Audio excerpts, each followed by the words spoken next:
When you think about hackers, you probably think of a person in a basement somewhere, a dimly lit room with a hoodie on. What you probably don't think of is thousands of North Korean soldiers trained for years for one single job. When you think of success for hackers, you probably think of getting one up on their enemies. But that's what we're going to talk about today. The most successful hackers on the planet, and specifically the most successful financial hackers on the planet, Lazarus Group. This group is responsible for billions of dollars in stolen cryptocurrency in just the last 3 years.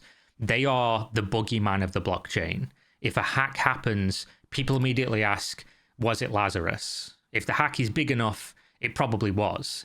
But where did they come from? What is their goal? And what is the world doing about it? It all started back in 2009. South Korean political systems, as well as large corporations, suddenly slowed down, crashed, or otherwise stopped working.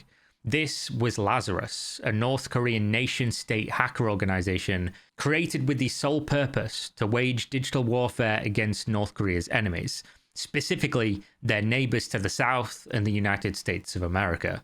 This was an entirely unsophisticated attack, but what the North Koreans lacked in experience, they made up for in persistence.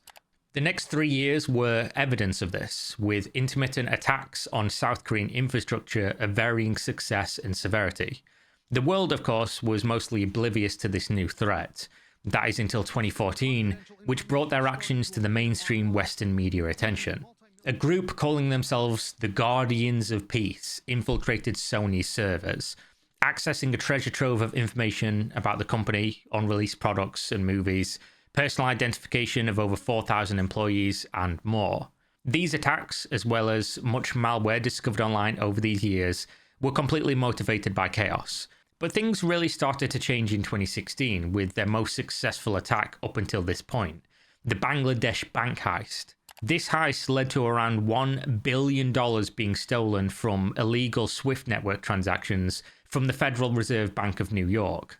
5 of these transactions went through, with around $101 million being routed around Sri Lanka and the Philippines by Lazarus agents. Luckily, the Federal Reserve Bank of New York blocked the other 30 transactions, which totaled over $850 million. And I say luckily because it was purely by luck. These would have gone through if it wasn't for the fact that the hackers misspelled instructions. This could have been a completely different story. However, with this hack, it was clear financial motivations would play a factor in the North Koreans' targets going forward.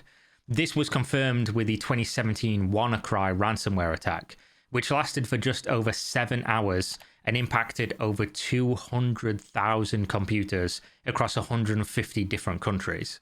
Ransomware like this exists for one purpose and one purpose alone: to extort users and businesses to pay a ransom in exchange for control over their systems and ensuring their files aren't exposed to the public. Due to the attack being shut down prematurely, the financial gain was minimum, but the method by which they attempted to extort payment was to be the next focus of the group: Bitcoin. While asking for just $300 of the digital currency to unlock your system, Lazarus no doubt exposed themselves to the blockchain revolution that gave control of money to the user, not the bank. They saw the infinite possibilities, and their new focus emerged. First, they attacked individual users in South Korea using a method referred to as spear phishing. Spear phishing refers to highly tailored and personalized phishing attempts for individuals or small groups. Imagine one of the emails you receive. It looks really fake and suspicious because it's not tailored to you. It's supposed to be as broadly appealing as possible because they're casting a wide net. The goal is to have you log into what you believe is a real website, input your details, and then you've given access to the hackers to those details that they'll use to log into that website or maybe other websites to gain whatever they're after. Spear phishing instead will use information about you, specifically you, your friends, your family, your interests, your job, whatever they can that they found on the internet or through personal means to try and get access to what they want. This makes the success rate considerably higher. With people's use of social media, putting their lives online, and the level of dedication from such an organized group, they were very successful in spear phishing. But they quickly realized that individuals were small fish in a large pond. I mean, why go after users when you can go after what the users are using? The first instance of this was a $7 million hack of the South Korean Bitcoin exchange called BitThumb in February of 2017. Months later, Ubit, another Korean exchange, filed for bankruptcy after suffering a very similar hack. That same month, the cryptocurrency mining company NiceHash reported a loss of over 4,500 Bitcoin, to what many believe was also Lazarus. In today's price, 4,500 Bitcoin would be close to 400 million US dollars. But back then, this was a relatively small hack. From here on, it seemed like Lazarus had found their niche. But according to security experts, what we call Lazarus Group is not a single group of people, but instead two different teams with different styles and approaches. While one group focuses almost exclusively on financial enrichment for the government regime, the other group focuses on destabilizing its enemies, predominantly South Korea. These two groups are referred to by many different names, most commonly Blue Noroff for the financial side and Ariel for the political side. Both groups are rumoured to have over 1,600 members each, making it a substantial operation that has grown in prowess as each year passes. And why wouldn't they? After all, they're getting massive amounts more funding, and they're spending years in Chinese universities training to do what they do. And with cryptocurrency simply existing, why would they not continue to invest in this? What would previously have been completely impossible, or at least a very rare opportunity, is now readily available. So fast forward to 2022. The previously tiny cryptocurrency market is now worth trillions of dollars. There's more money flying around than anyone could pay attention to. More cowboy developers throwing together protocols with matchsticks and spit, but holding hundreds of millions of dollars in value. It was right there, ready to be exploited, hacked, phished, and ultimately transferred to North Korean operated accounts. The first and biggest hit of the financial side of Lazarus was none other than the Axie Infinity hack of March 2022. Axie Infinity used what they refer to as a bridge, which is a shortcut in the blockchain world to allow users to interact with their video game without incurring the high fees associated with transactions on the Ethereum blockchain.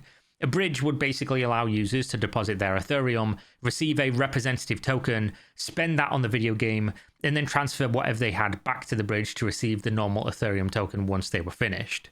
I always use this analogy and it's the easiest one to understand. They entered the casino, they handed over a $1 bill, they were given a chip in return.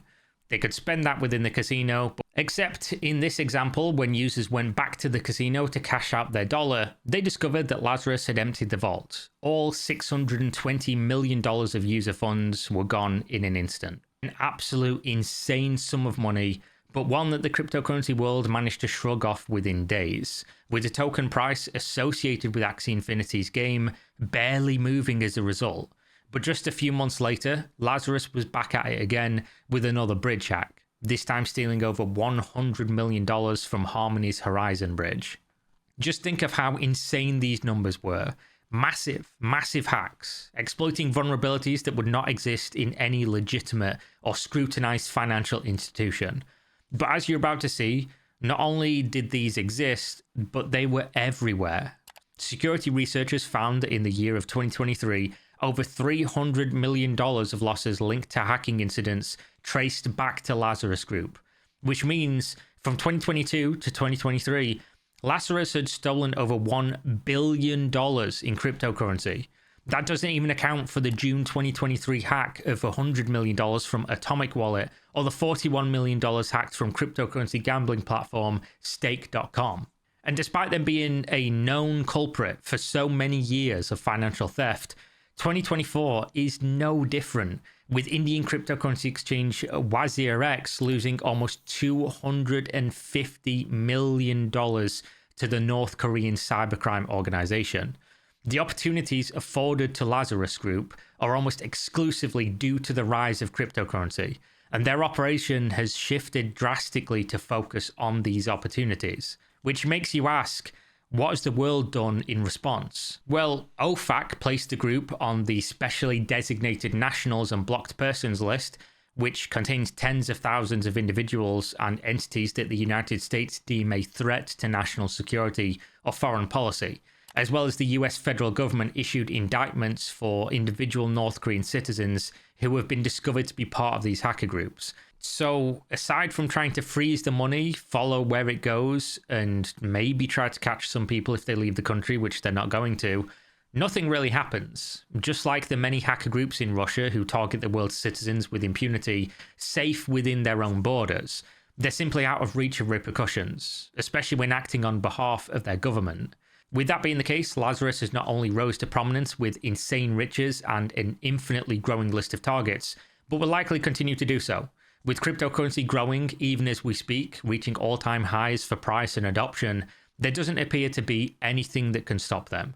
But I guess there is one silver lining. Where previously Lazarus was targeting critical foreign infrastructure like medical computers, rendering health services inoperable in emergency situations, now at least they're just stealing cryptocurrency, which is less inconvenient in the short term, but still raises the question, what are they going to do with those billions of dollars that they keep stealing? Either way, thanks for watching. Peace.